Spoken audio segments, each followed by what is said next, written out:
everyone, and welcome to SmartBug on Tap. I'm your host, Tonia Speir, Senior Enterprise Account Executive here at SmartBug. Before we dive in, though, don't forget to subscribe so you never miss an episode, especially if you're leading marketing, RevOps, or content strategy at the enterprise level and want to stay ahead of where HubSpot, AI, and SEO are heading. Today, we're going to be digging into a major shift in digital visibility, answer engine optimization, or AEO. With AI-driven search results becoming the norm, whether it's Google's Search Generative Experience, SGE, Bing Copilot, or AI summaries in chat, traditional SEO is no longer enough. Enterprise brands now need to optimize for how engines answer, not just how they rank. Joining me today is Mari Boni, SEO specialist, who's been helping enterprise teams navigate this evolution and rework their HubSpot content strategies to stay competitive. Mari, welcome to the show. Want to kick us off with a quick intro? Hey, thank you for having me here. Yeah, sure. So I've been working in SEO for a few years now. It's been 5 years or so. And before that, I used to be a quality writer. So I was analyzing search results pages for Google. So I'd say it's been almost 7 years that I know a little bit about search engines and everything. I'm really glad to be here because it's true that it keeps evolving all the time. And that's the reason why I'm glad we can talk about this. That's awesome. Well, thanks, Mari. You say you know a little bit. I think you know a lot, especially compared to me. So excited to have you here. We're calling this episode AI Broke the SERP, and for good reason. The way people discover content online is fundamentally changing. It's no longer about climbing to the top of Google's results pages. It's about the answers that consumers are getting in these AI tools and what they choose to surface. That shift has had huge implications, especially for enterprise teams with a lot of content. They have complex customer journeys and they have a lot of stakeholders that are a part of the buying process. So, Marie, to get us started, can you break down what AEO really means and how we got to this point? Yeah, sure. AEO, it stands for Answer Engine Optimization, as you said before. For many, it's the idea of structuring content to answer questions directly for AI tools or voice assistants. It's often presented as the next evolution of the SEO, and we have many other acronyms for this. We have GEO, AIO, LLMO, so many. About how we got to this, so that's a good question, but I think it was inevitable with the rising of AI. We had the ChatGPT that came out in 2022, but I think it got worse for us with the AI overviews last year in May 2024. And now in April, we've had the launch of AI mode from Google. So yeah, that's a lot. Well, Marie, thanks for telling us, a little bit about the background. I know AEO, it's a mouthful, it's hard to say. It was new to me. So tell me, how are search experiences changing for buyers? I think it's become more emotional, more tailored to everyone's personality. Since you can develop a relationship with a chatbot now, you deliver way more information about yourself than we used to in the past. And that allows the bot to adapt the answers to you as a specific buyer. So for sure, it has a lot of impact on what we used to do in SEO. I'm not saying it was not the case with the search engines though, because it already was in a way. I don't know if you're familiar with Google patents, but I don't want to be too much tech today. But these are legal documents that protect Google, their inventions. And there's one that came out in 2023. It was called Query Composition System, and it clearly showed that Google is already using a lot of things to tailor our experiences in SERPs. Just in case, SERPs, it's search engine result pages. Prefer to be clear with every acronym that we're going to talk about. There's a lot, right? There are so many. So yeah, they were used to use all of this. So that's our history browser, our location, our preferences, the time when we were asking for something. All of these were analyzed, and it was to better understand the context, to help you ask the right thing to Google. For example, if you're close to a movie theater, Google could know and provide predictive queries around this topic to help you ask the right thing. But I wouldn't say it was as tailored as today with AI chatbots, because the way we express ourselves when we ask questions, we give so much about ourselves and everything is stored in an AI's memory, let's say. What has changed? I would also say it has kind of narrowed down a lot more the choice you have as a buyer, I think. When we were able to stand out more easily in the past with a very good organic strategy, I kind of feel that nowadays with the large language models, if you don't have a good brand authority, if you don't have a good reputation over the web, it's going to be more difficult to appear in buyers' eyes. And answers have become, at least to me, very much all the same. When you check AI overviews, there is always a pattern in the way it's answered. They're everywhere and we have to adapt. I heard you you used the long form of another common acronym that people are throwing out, which is LLM. And so that is really important for when we talk about what's the risk for enterprise brands that have been relying on legacy SEO tactics. And now how do they instead shift and train for those LLMs? Yeah, it's a good remark because it depends on what you actually mean by legacy SEO tactics. Because for sure, if you were referring to keyword stuffing like we used to do back in the days, content optimized only for bots and not for people, bad technique, for sure, enterprises that do that can worry. That's true. Google is getting sick of this and it's been years. If you get a look at the recent Google core updates, only the last 2 years, it's enough to see that they have refined their algorithm throughout the years and they really want us to focus on good content that is optimized specifically for users. So that's why we're not talking about that SEO. It's not the same. And I think that's the reason why you're asking this question. There are so many people who think that SEO is only about keyword stuffing and backlinks and that's it. But it's so much more than this. And that's what makes it so fun for us, for people who work in SEO today. I don't know if I have the right to explain what I think is SEO in order to advertise my discipline.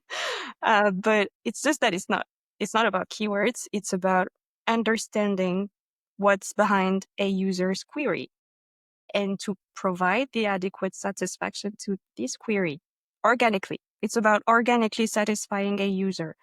And this implies so many things. And these things are really important for AI optimization as well.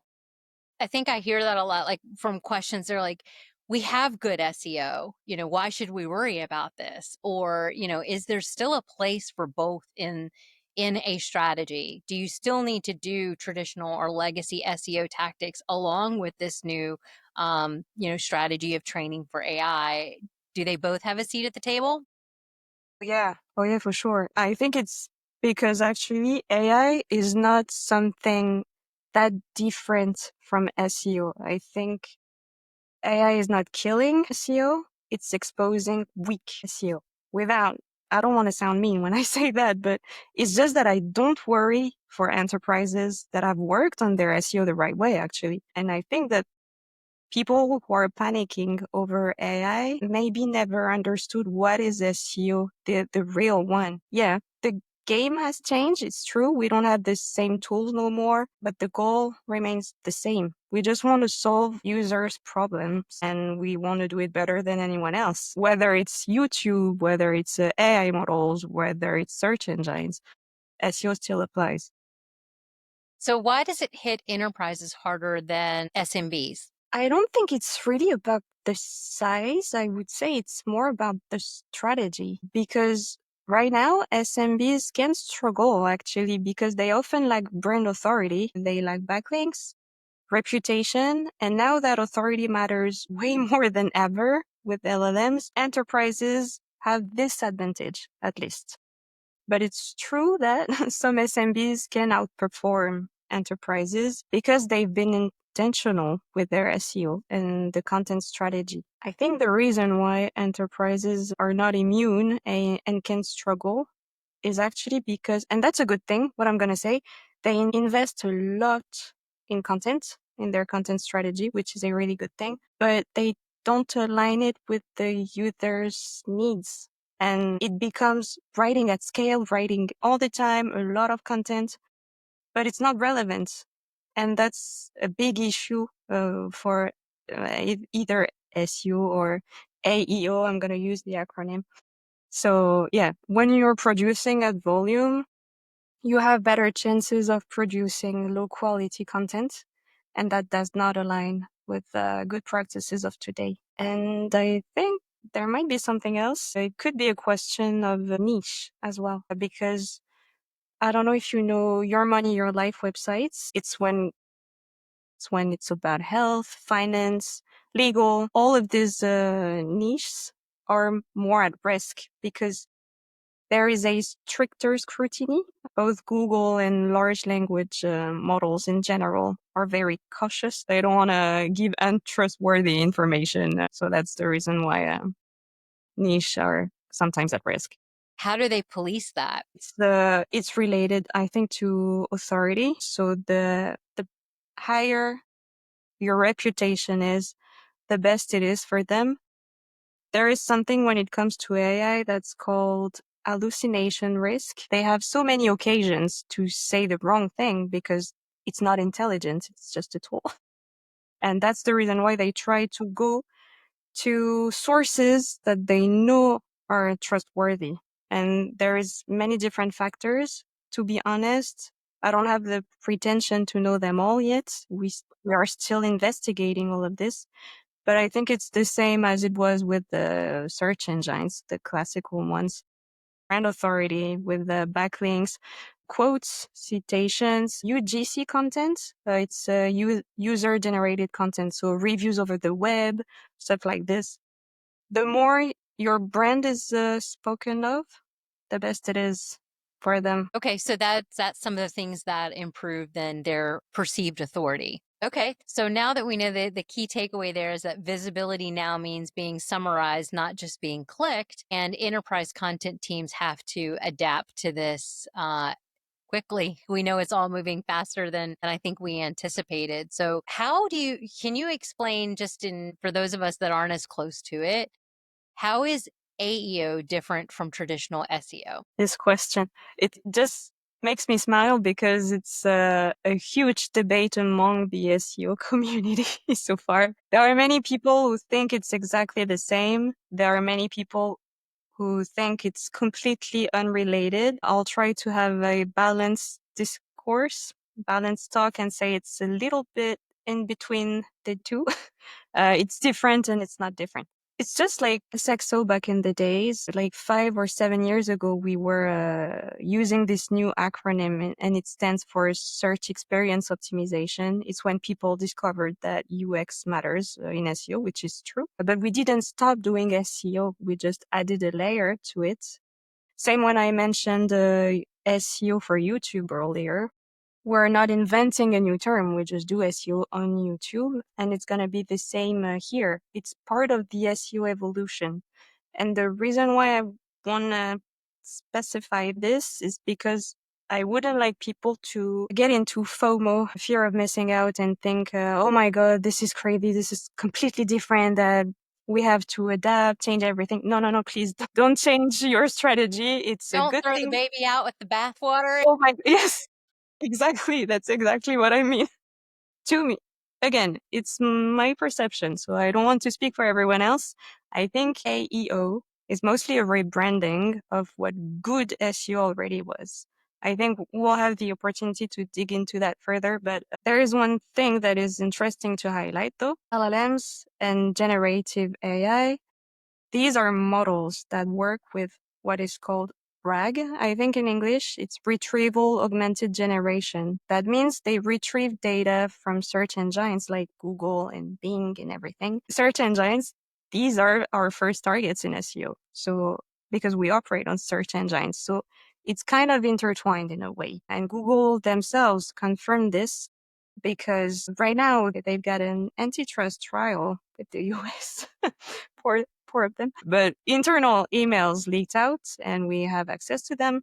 And one of them showed that Gemini actually uses a search grounding. It means that they basically check the SERPs before answering. And I'm pretty sure that they're not checking the bottom of the SERP. It's so the higher you rank in SERPs, the higher the chances you're going to have to appear and to be shown into AI tools like Gemini, for example. There are nuances to optimize for large language models. That's true.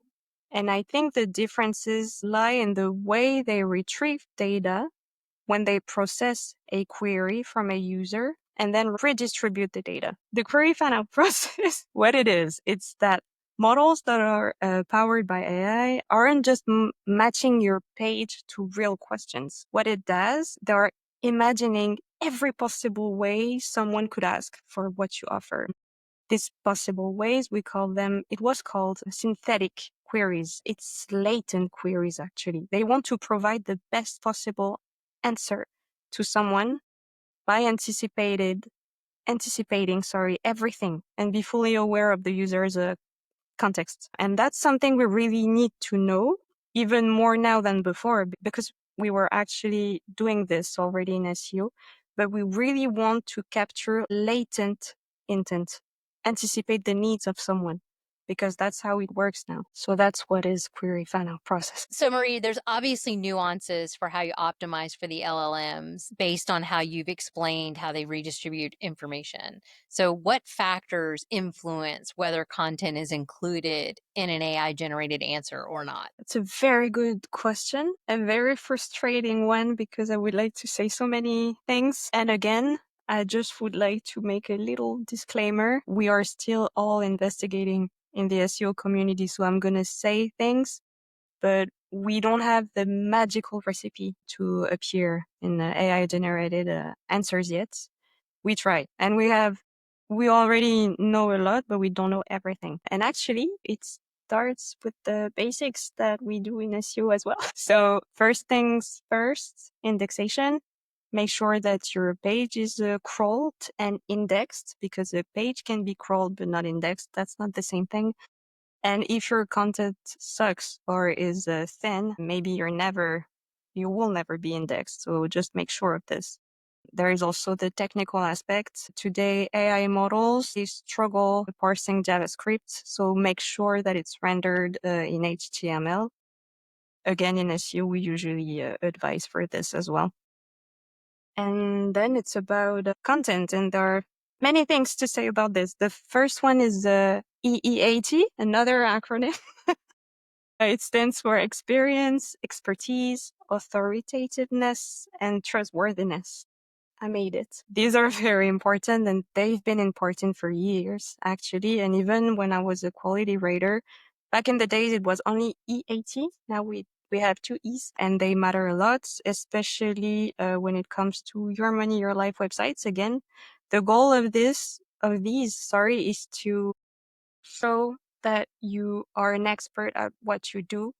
So the best way to do that is to provide author bios after you've written a blog post, quotes, external validation. Just make sure that you provide the best content ever and that it's clearly obvious to everyone by the way you've written it and by the way it's supported. And quick question for you here. Does timeliness matter? Because I know you said that, they won't search to the bottom of to the bottom, right? But one of the things that we used to traditionally do for SEO was to re-optimize historical content optimization, where we would republish or, so it was fresh, new, it's still maybe evergreen content, but putting a new spin on it. Is that still important? Like, even if people have good SEO results today from older content that they put out there, what about historical content optimization? That's a very good question. When I said bottom, I was mentioning the bottom of the results, because it's true you can have in the SERP old articles that rank really well. And you're right. It's true that we really, really need to optimize content regularly, have evergreen content, as you said. And yes, it's clearly important. I would say that when you have an article that ranks really well, and it's been the case for ages, Sometimes I don't touch them because I don't want to take the risk, but it's okay just to refresh the dates and not, and it's okay if you don't optimize everything. As long as the content itself is relevant and up to date, you're fine. But you're absolutely right. If it's recent, it's better. There is something else that is very important when you want to optimize your content with the AI now. It's semantic clarity and reformulation in order to have this semantic similarity. It goes with what we were saying earlier, the fact that LLMs generate synthetic queries in order to understand what the user is saying. So you want to cover a lot in your content, use precise vocabulary, rich semantic field, structure your content clearly. It was already the case with SEO again. H1, H2, H3. This is very useful for the bots to understand the order and the hierarchy of your content, the structure. And again, short paragraphs, really go straight to the point. We don't have time to talk about redundant stuff or non-relevant stuff. And it was, again, what we were doing the past years when we wanted to rank in positions 0. When you type something into Google and you have a big result and you can click on it if you want to have the whole blog post. But usually it was possible to rank easily with this. Go straight forward, provide the best answer to the user. Yeah. When you Talk. when you talk about precise vocabulary, can you give me an example of like maybe a client you were taking through this optimization process and, you know, a before and an after type example? Yes, I think I have many different ones, and I'm going to think of one that's relevant. There is this client that I'm auditing right now. They provide formations for professionals. And when I was reading the content on the website, I couldn't understand anything. It was too corporate talk. They were not addressing to the audience. And that's exactly what I mean by this. You provide courses for people. Say you provide courses for people. We don't have time for anything else. Just be Corporate jargon. clear. Yeah, exactly. It sounds like you now have a dual strategic purpose, right? Like where on one hand you have to write for optimization against competitors and keywords who are maybe using some of those more corporate jargony type terms.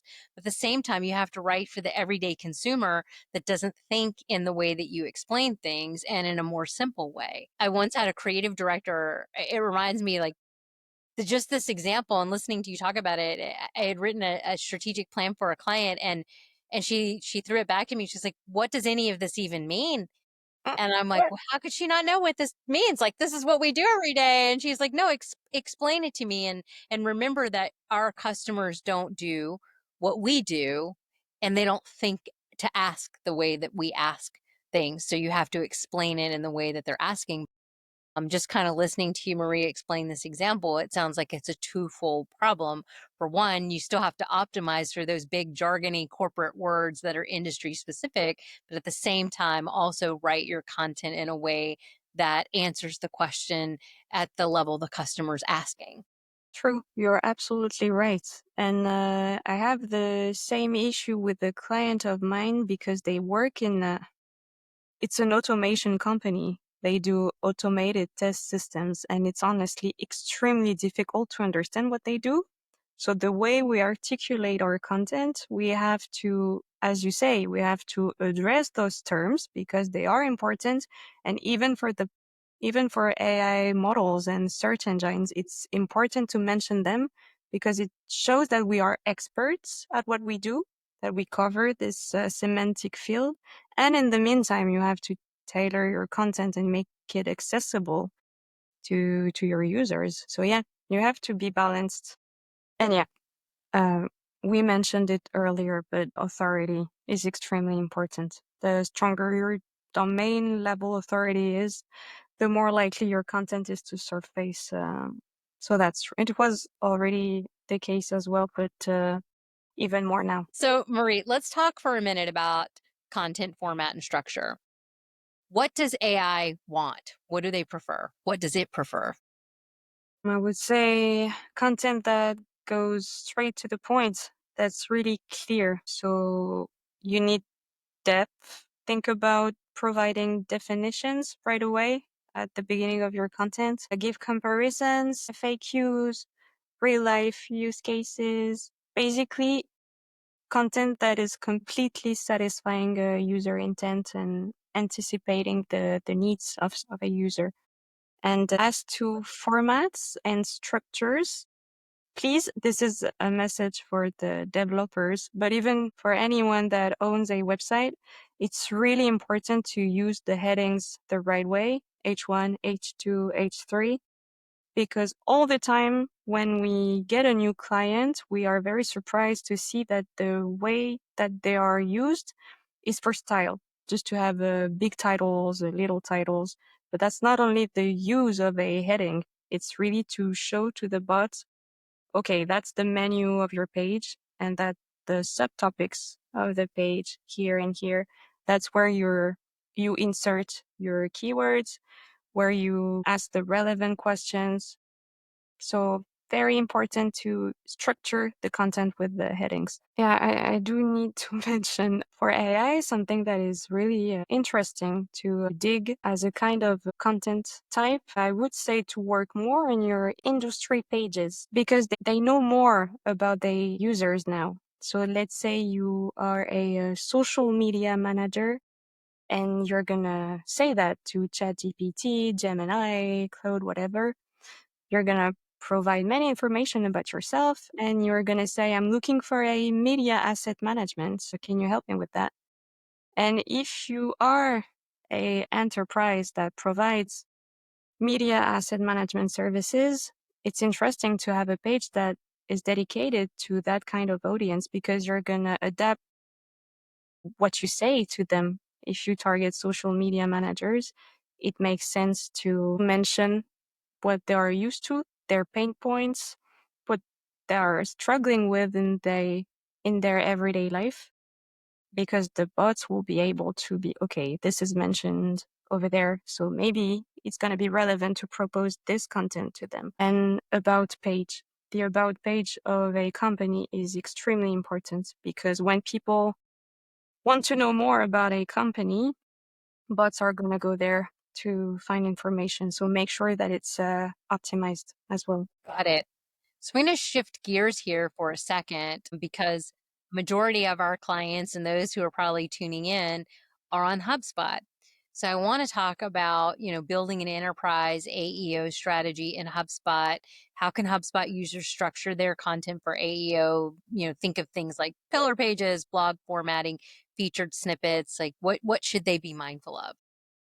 Very good question once again. What I like with the HubSpot is that they really think with a clustered content strategy. So yeah, pillar pages are really important. Make sure that you get one comprehensive pillar page that targets a broad topic, and then make sure you have multiple support blogs answering specific intent based questions. In order to optimize those pillar pages, it's the same. Answer right away. Summarize your content at the beginning. It's easier to digest and to know what's gonna come after. Again, anticipate latent queries. That can be done with people also ask. When you type a query into Google, you always have a list of questions with people also ask. If it's relevant to add it into your content, do so.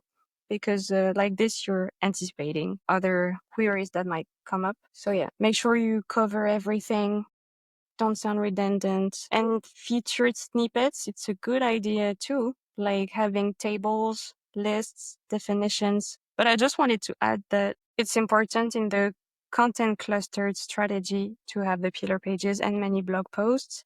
But it takes a specialist to know when you will need to write one piece instead of two, or two instead of one, for example. Okay, Marie. So looking ahead, AEO, AI, and the enterprise funnel. Will AEO lead to zero-click journeys, and how should enterprise teams respond to this? Yeah, it will, and it does already. But let's be positive and see the opportunity here, because the clicks you'll get have better chances to be of high quality, which is a good thing. But yeah, to be honest, at some point we'll have to change our key metrics. Clicks won't be enough. Impressions are already not enough. So how to respond? I'd say to be everywhere, be present. Inbound marketing is and has always been the solution, in my humble opinion. It's interesting that you say that KPIs and metrics are going to have to change, and what should they start measuring? So that's a great, lead into what happens to attribution and ROI measurement in this AI first world. Honestly, that's a very good question, and it's moving so fast right now. I can't provide a definitive answer. So far, traffic coming from AI mode from Google is not counted everywhere. It's been confirmed only last week, I think, that the no referrer bug that prevented data to show has been fixed. So now you should be able to find the data, at least in Google Analytics 4, as regular search traffic, but it's not segmented, so you can only assume. And I think this is done on purpose because Google knows deep down how much it affects our website's visibility. They're being tricky with this one. In Search Console, there's no way to track the data yet. And this is the biggest issue to me because it's such a powerful tool and it's very useful. But if people are curious, there is a guy, a sir, Patrick Stock. He works at Ahrefs and he's done a really nice article, and he talks about all AI models, and he says which ones have the no referrer attribute and which ones do not have it, in order to help people track the data. Do you think that's coming from Google? The fact that we can track? Yeah, well, there is something. The problem with Google is that it was fair play at the beginning. They are an index, and thanks to us, because we grant the content, they are able to sustain, if I can say that. But I feel that now they've broken the pact, because they are taking the content and they're redistributing for themselves, and they don't even quote the websites that they've used. So yeah, that's not fair. But the community is rising. So at some point, I think it's going to help. Well, I hope. Well, tell me, what should our clients, prospects that are tuning in with us, like, if you have words of advice for their teams, what should they stop doing now? And what's one thing they should start doing this next quarter? Oof. Okay. I don't want to sound like the annoying mama over there, but there are recommendations that I would like to give. Whether you're a member of an internal team, a business owner, even a user, because when we say that AI broke the SERP, it's the case because it disrupts our search habits, but also because AI is getting everywhere and it has changed everything, even the way we write. Yeah, remember that even though it's called artificial intelligence, it's not intelligent at all. I don't take everything for granted. I've had issues way too often when I was writing content for clients and I got wrong answers. And I knew, because we talk a lot with our clients, but it's a shame because so many people ask stuff to those tools and they don't verify the sources. So it's an issue regarding information, but it's also an issue regarding expertise. How can you make sure ChatGPT or Gemini told you the right stuff if you don't even know what you asked in the first place? So be careful with this. Like, really, please. Yeah, remind yourself that you're talking to a database and it only retrieves content that's been stolen for existing websites, existing original content. This is very important to keep in mind because AI operates on a paradox right now. It gives away content that is now being written by AI. So you're feeding AI with AI, and at some point, we're gonna have a problem with that, and we already have one. So yeah, as always, the goal when you write should be to stand out, not to take the easy road, I would say. So yeah, as a company, if you want to be a thought leader, You can't allow yourself to write with the AI. You need to be different. You need to be better, I guess we could say. I'll only say another one because I have so many things to say regarding AI, but just remember as well that it's not legitimate. AI is not legitimate at all. We are still waiting for governments to legislate the tool. Be careful when you add private and sensitive data because you don't know where it's going to end up yet. For example, I would never add anything related to our client database at SmartBug because this information is very sensitive. We don't know where it's going to end up when we write to generative AI tools. So it's important to be careful with this. Your story, Marie, reminds me of Dr. Seuss's book, The Sneetches, when they produced the machine to put the stars on their bellies, and then you couldn't tell like who was from what side of town because they all looked alike and they had no differentiation. So when you talk about like AI talking to AI and being created by AI, it just reminds me of that Dr. Seuss story of not being able to distinguish, once it's out there. I think the key takeaway there is that AEO isn't a trend. It's the next evolution of digital visibility. And the faster enterprise teams can move in this direction, the more propensity they're going to have to own and win trust and mindshare. So, such a helpful breakdown of what's really changing in the world of search. Marie, thank you for helping us. As generative AI keeps evolving, enterprise teams have an opportunity here to lead if they align their content strategy with how engines answer and not just how they rank. Thank you so much for joining me today and the thoughtful conversation. We really appreciate you being here. And for those of you tuning in, if you want to dive in deeper to AEO, get an audit of your HubSpot strategy, or just ask a few follow-up questions, both my email and Marie's email are in the episode description. We're always happy to connect and always up for a lively conversation. Make sure you hit subscribe so you never miss an episode of SmartBug on Tap, and we'll see you next time.